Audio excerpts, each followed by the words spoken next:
guys, welcome back to my channel. I've been outside mowing today. The weather is much cooler than it had been, so I wanted to take advantage of that. But even at 80 degrees, it gets hot when you're outside for that. I've been outside for a little over an hour mowing. And when I mow, I think usually about prepping and, you know, what I need to do, what I need to be doing differently, you know, blah, blah, blah. I wanted to share with you all, Friday, my daughter Amy, she loves to fish. She's an awesome fisherwoman. I don't know how you would say that, but it's been a while since we've had fishing poles, and she just kind of, when she was a little girl, she fished all the time and just loved it. But anyway, we bought a couple of fishing poles, and we have a pond out behind our house, and she went out there Friday late afternoon, early evening, and she caught 5 fish.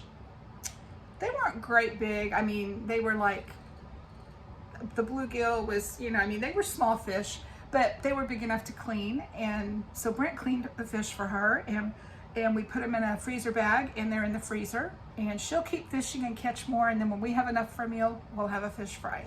But that got me thinking. She also caught a snapping turtle. She said it was like a huge snapping turtle. And we do have really big snapping turtles in our pond. She called her dad, just very, very excited, you know, what do I do? And he said, cut the line and let it go. And she hated to do that. So she waited a little bit. Snapping turtles are very dangerous. They can really, they're called snapping turtles because their jaws are so powerful. They could really hurt a person. But she said when it got closer to shore, it started walking, you know, and when it started walking, her line got slack, and I don't know how, but eventually the hook came out of its mouth. And so the turtle was able to go free, and Amy was able to continue fishing. But she enjoyed that. And I wanted to show you all, Brent got Zebco 404. I don't know what the 404 means, but it says it can hold up to a 15-pound fish. And I think the largest that Amy's caught out of our pond was probably, one time she caught a 2-pound, I don't remember if it was a bass or what it was, but it was 2 pounds. And I think that's the largest we've seen. But on the back, there's directions that show you how to set it all up. It comes with a little tackle kit, so you have what you need. And I think Amy said they paid $16 for one of these fishing poles. So that's an idea for prepping that I hadn't thought about. I hadn't really thought about it as far as fishing, because when I go fishing, I sit for hours and not catch anything. But Amy and my sister-in-law also they go fishing and they come home with fish. Amy came home with a stringer of fish. So yeah, that's a great thing to think about. If you have a pond on your private property, if you don't, you would need to get a fishing license and obey your state laws according to whatever it is for fishing in public. So anyway, I just wanted to mention that. And while I was mowing today, I took some extra care around our property. We have about a half an acre, and it's surrounded by, well, it used to be a fence because my mother-in-law and father-in-law used to have horses in the back pasture. The pasture takes on 2 sides of our property. And birds throughout the years would sit on the fence and eat berries or whatever, and whatever, you know. So now we have, where the fence used to be is now trees and wild blackberry bushes and honeysuckle and you know, all of that. And it's really cool because of the wildlife that come. We see hummingbirds, we see lots of butterflies, lots of different birds that come to snack on the things they find on those trees in the fence row. I'm hot and sweaty, guys. I'm just, anyway. So anyway, I've been trying to kind of mow a little bit around those trees and kind of create a little bit more visibility there. Just, you know, just to kind of be able to see what's out there. We do have a lot of wildlife that comes close. I've seen deer tracks in my yard, in my garden.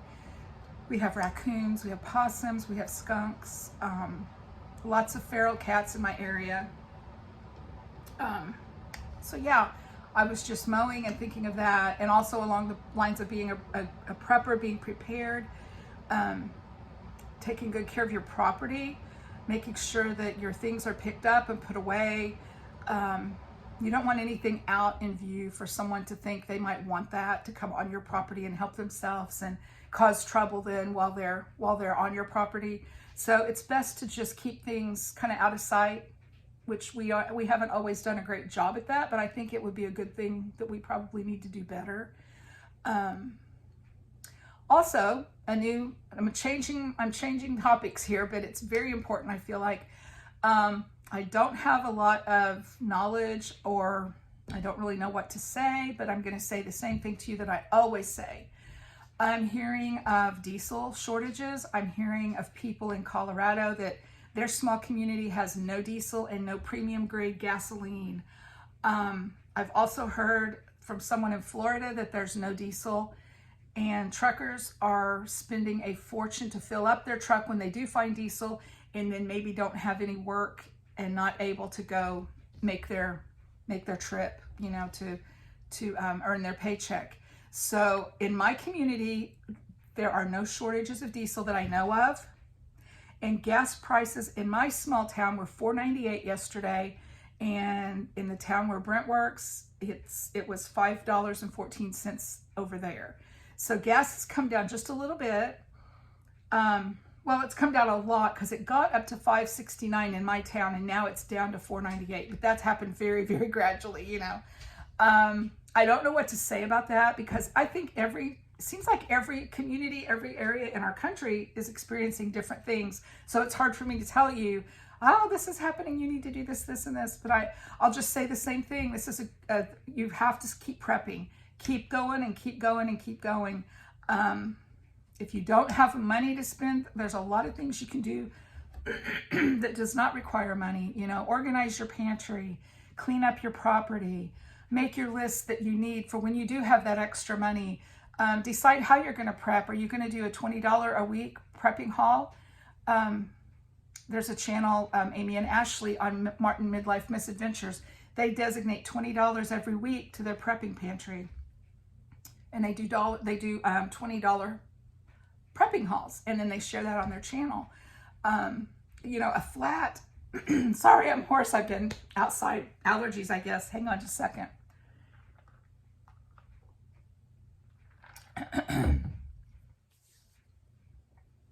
A $10 prepping haul would consist of a flat of green beans or vegetable. At Aldi, they're 58 cents. I think Walmart is the same price now.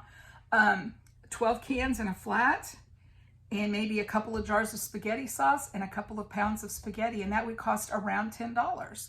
And there you would have that much for your prepper pantry. And those small hauls, they really do add up quickly. So don't ever think that you can't prep, or that it's too late to prep. I haven't been doing the great big hauls that I was for a while. I'm going to need to do one soon, because I've used a package of toilet paper, Downy. I've used a thing of laundry detergent. There's things that I have used that I will now want to replace. So I will be doing a bigger haul sometime soon. I'm not sure when.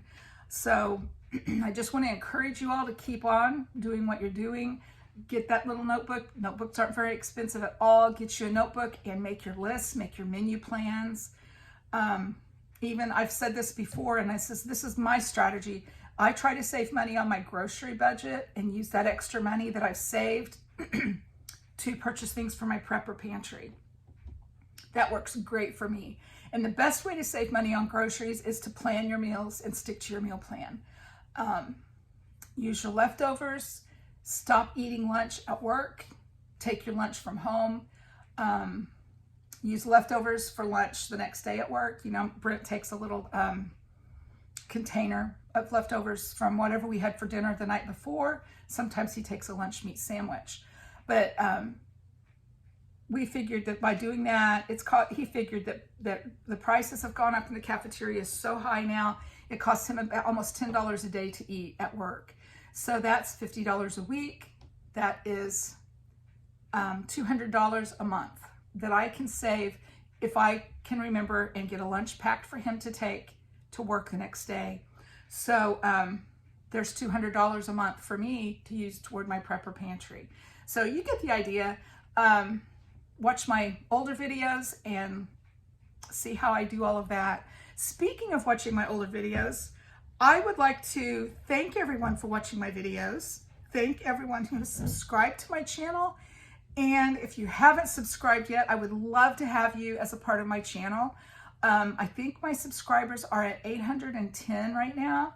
I would love to get to 1,000. That would just be so much fun for me. When I first started my YouTube channel, I didn't even think I would get 50 subscribers. My channel wasn't about gaining subscribers. It was just, I wanted to share encouragement with other people, share some things that maybe I could help someone else along the way. But now that I do have 810, I think, wow, I'm just overwhelmed that many people would watch my channel and appreciate my content. And I appreciate every single one of you. I appreciate all of the likes, all of the comments. I would like to have more comments. So if you watch my channel, if you watch my video and you like it, please hit that like button. Please leave me a comment. I love your suggestions. Sometimes you guys have super great ideas. You guys have taught me a lot. I feel like I've learned more than I've actually shared with you because you guys have great ideas too. So I just want to say a big thank you, and please remember to subscribe and like, and even share my video with other people. If you feel like my content could be helpful to them, I would love for you to share that as well. Anyway, I'm going to go take a nice cold shower and wash my hair and try to cool off. But it's been great talking to you, and I'll talk to you soon. Thanks for watching.